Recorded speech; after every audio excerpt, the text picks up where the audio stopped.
Well, I came out to check on the F-117 and found this.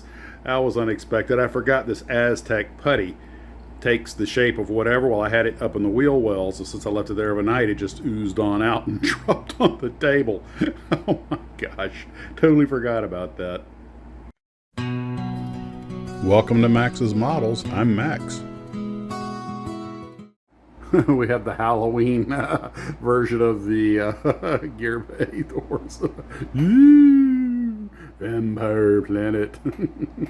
Hey, the cool part of this is that it still lines the wheel wells and everything. It's just the heavy part in the middle dropped out. There might be some kind of technique you could use that for. Well, at this time, at least it looks like it held. After that, I was trying to get the top and bottom glued together, and I wound up, like I say, just using a lot of tape. Well, I got one side to finally bond into place. Of course, it just looks terrible. It's going to be a lot of sanding and fitting. And then it was on with the wings. I got the other side clamped down, and the wings did not fit or the flip either. So I'm focusing on getting the primary bottom area where it bites to harden overnight. So, at least it's bonding. In between working on that, I decided to bring out the Academy 1/72nd scale B-17C or D. This is Captain Colin Kelly's airplane, early war hero. And I'd already started on it earlier. So the first thing was to get around to making the cockpit, which is all very, very straightforward. One of the seats was missing, but you're not going to be able to tell. And overall, so far hasn't given me any serious problems. A few minor getting parts into place, usual stuff. But so far she's come along okay. So I'll be working on that intermittently while I'm working on the other stuff.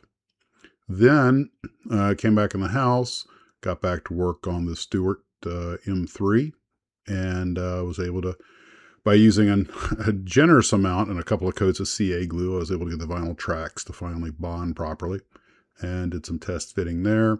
So that's going out to the Tarbis for paint here very soon. Then I started working on this Eduard weekend build Nieuport, and I got to tell you, this is actually, it's very similar to the Revell and Academy kits because it's a 1/72nd scale World War I airplane. There's not a whole lot to it, but they do give you a lot of options. First off, they give you two upper wings, so you have a couple of different options on the wings. They give you decals for 4 airplanes and all the parts necessary to two separate engines, a couple of they one propeller, but one has a spinner. It has a spinner you can add on it for some of the airplanes and not for others. And beautiful artwork and decal instructions. And so the instructions are not particularly complicated. It's not that much of a kit. It's got enough detail. One thing I did like was that the seat belts are decals, and at 1/72nd scale, that works so much better than trying to fiddle with photo etch. And, you build the cockpit first and put it together. It just goes together like all of the other little airplanes. The fit is excellent. The parts are clean. Of course, this is a more modern kit, and you expect that, but enough detail, but not too much. Very happy with it. And I decided to go ahead and put it in Nungesser's markings, or Nungesser. I think in French it's pronounced Nungesser. Maybe somebody out there speaks French can tell me.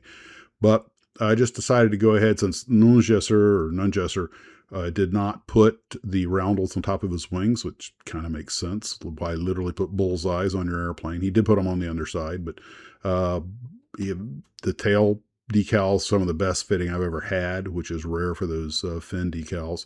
And then the little black heart he put on the side with the coffin and everything. And he was, what has they said about him is that Rene Fonck may have been France's top scoring ace, but I think it was Nungesser was the number one in his nation's heart. He was sadly lost after the war. Him and a guy named Coley were trying to cross the Atlantic and were lost.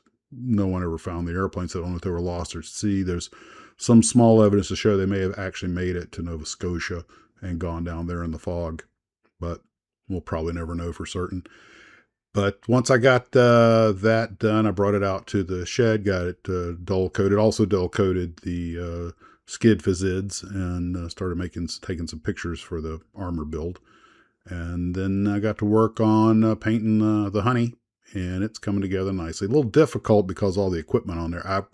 I know I should have pre-painted all this before I got building on it, but I just couldn't resist. It was so easy to build right there in the office. I knew it'd make painting more difficult, but uh, it's coming together. It's a pretty straightforward paint scheme, and I did the little brush touch up. So let all that harden overnight, and then tomorrow I'll probably paint the road wheels, put the tracks on it, distress them a little bit, go ahead and mount the top on it, which doesn't exactly fit just right. I'm going to squeeze it shut. Nothing I can't handle, but something in there just putting a little pressure on it. Not a big deal. And then decal it, clear coat it, and it'll pretty much be done for photographs. And then I can tinker on the B17. So that was everything that I got done today. It was only a half day out in the Tarbis because, life had things for me to do. And that's all I have to say about that.